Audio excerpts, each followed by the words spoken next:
welcome back to another video.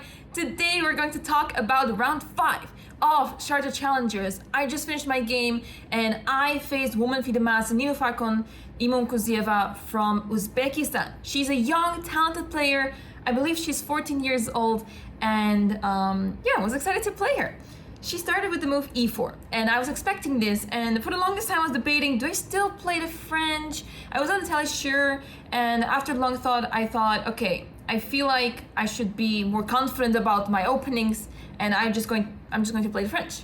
So she plays d4, d5, knight c3. This is all expected, but at the knight f6, instead of playing e5, which is what she mainly does in both her online games and the games in the database, she played move bishop g5, and I was a bit surprised by this. And I recently played a game in the Four Nations Chess League where my opponent played this and I went for bishop e7, and I didn't really want to repeat this. I thought maybe the game is seen online, I was on a live board, and I thought maybe she has something prepared against this. So that's why I decided to go for d takes e4 instead, which is the main line. Knight takes e4, knight beat d7. And yeah, I'm simply defending the knight over here. And after knight f3, I went for the main move h6. There's also bishop e7. I wasn't entirely sure if I wanted to go for this. I thought let's play h6. After knight takes, she went back with bishop e3. And here I was trying to recall what I used to play many years ago, because I haven't really played this line as much. Usually I would go for bishop e7 over here and trade everything, but this time I thought, usually my opponent gets a really nice attack on the king side, and maybe she's pretty well prepared for this game or in this opening, so I thought let's try to keep it simple. And yeah, after bishop e3 I had to think for some time what exactly the idea is, but I thought, okay, I have to play knight d5. That bishop is a piece that I want to capture with my knight, I think. So it does feel strange to move one piece twice in the opening without having developed any of my other pieces, basically. But I thought it's fine. I thought it's fine. It's the French. I don't know what else to tell you. You can afford a lot in this opening. Bishop d2 is what she played. Here I go c5. So this is a very common move in this opening. c4 is what she played, and here I go back to f6 because I could have gone to b6, but then the problem is that after d takes c5, bishop takes b4, the bishop retreats, she has c5, and some ideas arise with bishop b5 check, queen a4, and my king may be running into some issues, and I'd like to castle this time because I usually don't get to in my games. So that's why after c4, I went back to f6, because now this is not possible. It's d takes c5, bishop takes c5, b4, bishop b7. c5 does not come with tempo. So I was really happy about this position because I thought that, okay, my pieces are pretty well developed over here. This bishop can come out at some point, and I feel like these pawns over here can become pretty weak very soon. So I was feeling confident here. Short castle what I played, bishop c4, and here I go knight e4, and I'm basically trying to get some action going on here. At some point I want to involve the bishop over here, but that can wait for a second. I was really certain that that bishop will come back to life at some point, because after bishop d7 there's always knight e5, so it's a little bit inconvenient. In hindsight, maybe as bishop e3, which is what she played, I could have played the move b6 over here to attack that pawn on c5. It did not really cross my mind to play this move because for some reason I was so focused on move bishop f6 to attack the rook over here and play a5.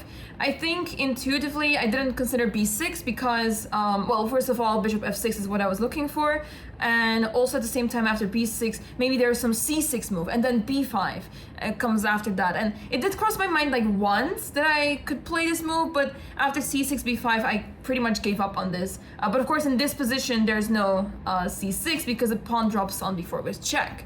So that's why I should have considered b6 over here, but yeah, as I mentioned, I did not really see during the game what was so good about this, and I was focused on other things. So bishop f6 is what I was thinking about, and she played bishop d4. And once again, this was the moment to play b6 one more time. I also considered the move a5 heavily, but what I didn't like was the move queen to d3. And it turns out that this is completely fine for black, maybe like much better even. After bishop takes, knight takes, I didn't like that I had to retreat here, but turns out this is really good for black. I guess this is very similar to what actually happened in the game, but the difference is that the queens are still on the board, and that may actually be really beneficial for me. So that's something I underestimated in the game, that without the queens it's actually really difficult. So I took on d4, thinking that, okay, like, I mean, after a5 I should be winning a pawn here, but then she hit me with f3, and after knight c3 she played b5, and yeah, I was not sure what was going on, honestly. Like, it's like one move I feel like I'm winning a pawn, then she counters it, and then the next move I feel again that I'm winning the pawn, but then she counters it and she saves a pawn, and this kept going on for quite some time. So here I played move rook d8, thinking that, okay, I need to activate my rook, get it into the game, and maybe at some point I get to play bishop d7 to attack the pawn on b5. So after knight e2 I played knight a4 with the idea that, so okay, first of all, if I trade knights, of course, then I'm asking for trouble here with a passed pawn incoming. Also, I want to stop this pawn from going to a4 whatsoever. So after knight a4, I'm attacking the pawn on c5, so c6 is pretty much forced. Knight b2 to attack the bishop. You don't want to take first, because let's say takes, knight b2. The bishop can then park on b5, and that looks rather unpleasant. So didn't want to do that. That's why knight b2 first, rook c1 has to be played. And here I made a wrong decision. So here's the thing. I played knight b2 with the idea that, okay, I won't take first, I will take later on c6. So I took on c6, which is not a good idea, because basically it turns out that this pawn can be defended, and I underestimated the attack of my opponent. So just to go back a little bit, instead of b takes c6, what I should have played was the move rook d6, and I did consider this move, of course. I considered it, but I thought after c takes b7, bishop takes b7, I did not really quite see why I'm so much better here. I thought it's just, you know, an equal position. My opponent has 2 versus 1 pawn on the queen side, and yeah, I was not entirely sure what my bishop is doing on b7, but I completely misjudged this position. Turns out that is much better for me, but it's really hard to actually see why, because okay, I have my knight on b2, it looks really strong, but it feels stuck at the same time, but I can always capture that bishop off the board, and it's really hard to understand why this is so good for black. Even when you're looking at it with engine, I'm currently trying to figure out why is it so much better. So let's say king f2, just to get out of any shenanigans. I guess there's rook c8, and then after that you're threatening knight d3. Yeah, I guess I'm seeing the issue now. I completely misjudged this. I guess I thought that my opponent can easily defend things altogether, but after rook c2, for example, then rook d1 happens. Yeah, I guess I really underestimated the strength here of my position, and that my pieces that look a little strange, especially the knight on b2, are actually doing a fantastic job to create threats in position. So that is also probably why after b takes c6, b takes c6, I should not have done this, because now there's all sorts of trades happening and there's nothing left on the board. Well, there's a few pieces left, but yeah, I completely misjudged this, and a bit sad to see in hindsight, but yeah, in any case, rook d6 was the move that I should have played, and after c7 I could have followed with rook d7, but once again I did not see how to counter this at all. But I guess after knight takes, rook takes c4, there's rook a6, and the pawn on b6 is falling. So yeah, not a good judgment situation here by me, but definitely something to learn from. And yeah, next time I should be a little bit more patient and not trade pieces so quickly. But the thing is that after b takes, knight takes, rook takes, bishop a6, I was so certain that I was going to win that pawn on c6, because, so my pawn went for rook c2, which is, by the way, the only move that is basically zeros, which is crazy to me, bishop d3, rook d2.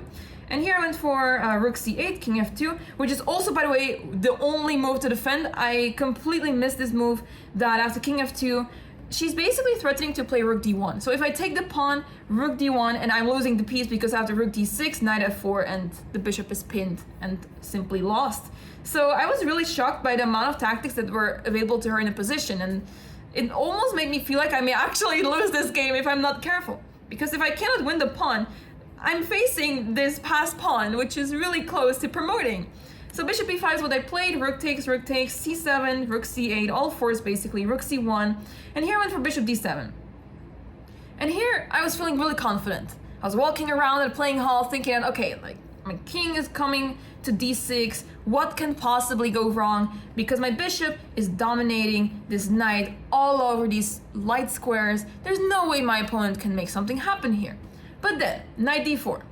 So this is getting really interesting now. Because, so I thought that I play a4. There's no way my opponent can play knight b3.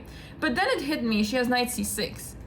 And the problem is that if I take on c7, knight e7 check. It's a discovery check and I lose my rook. So then I thought, wait, if I can't take on c7, she's going to play knight e7 or knight a7 on next move, so I have to take.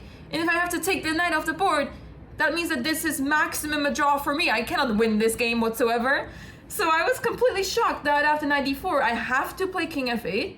So this allows her to play the move knight b3, because after a4, she comes in with knight a5. I thought maybe knight c5 was also possible because she's attacking the bishop over here. And if I take once again, then there's knight takes e6 instead, and then I lose the rook anyway. So instead, simply king e7, and sort of similar situation as just now, where she can trade it off over here and she will be able to capture the a4 pawn and she will lose the c7 pawn, and I can only lose that basically. So yeah, not a really fun situation to be in. So after knight a5, this is what she played. I played king e7, and at rook c5, I was completely starstruck by this move because I thought, wait, whoa. She's actually threatening to play knight c4, knight b6. And if I'm not careful, it's actually lost. I only have king d6. It's the only move in this position. She played knight b7 check. I have to go back because I have no other square left. Knight a5 check, king d6, knight b7 check, king e7, and knight a5. And then I said that after king d6 is a threefold repetition. I claimed the draw, and we basically agreed to a draw over here as we repeated the position 3 times. So the thing is that it's just crazy to me how I was not able to get anything out of this. I was so shocked, and this pawn is right there to be captured, but I can't quite capture it. So a little bit of a disappointing result for me. I really wanted to win today. I was in the mood for it, and I also had a really good position, but it was just not enough. One situation I had to strike, I had slightly better position, and that was a moment that I had to take advantage of, but I failed to do so, and after that it was just really difficult to try squeeze anything out of this. She played really well, and it was really difficult to get some activity going on here. You see my piece are a little sad over here. Anyway, my opponent played super well, so kudos to her. What to do? I mean, this opening is one of those lines that you should be happy with black to get an equal position out of the opening, because yeah, that's what you're aiming for with black, but maybe not against a low-rated player. Maybe I need to be a little bit more risky against the low-rated players. I should be better than them, but yeah, today my opponent played amazing chess, so she completely deserves this draw, and yeah, I should work on my chess. It's a little bit difficult to do that during the tournament, but I'm going to do my best still in the last 4 rounds. I am not done yet. I want to show what I'm capable of and what I've been studying for all this time. So yeah, we'll see what happens in the next couple of rounds. But for now, I'm going to keep going, and we'll see what happens next. But for now, thank you so much guys for watching. Thanks for the support. I really, really appreciate it. I'm going to do my best to get my opening started out before the next round, before the next games, to make sure that we have a fun, exciting match, and where there will be blood spilled on the chessboard. All right, anyway, thanks for watching. Hope to see you in the next video.